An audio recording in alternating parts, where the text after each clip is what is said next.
Celebes People, Turki dan Suriah dilanda gempa 7,8 magnitudo, mengakibatkan gedung hancur dan ribuan jiwa meninggal dunia.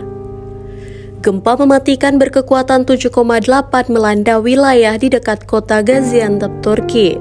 Survei Geologi Amerika Serikat (USGS) memprediksi korban tewas akibat gempa magnitudo 7,8 di Turki hingga Suriah pada Senin 6 Februari 2023 bisa mencapai 10.000 orang. Diberitakan CNN, USGS mencatat 47% peluang korban meninggal dunia tembus antara 100 dan 1.000 jiwa.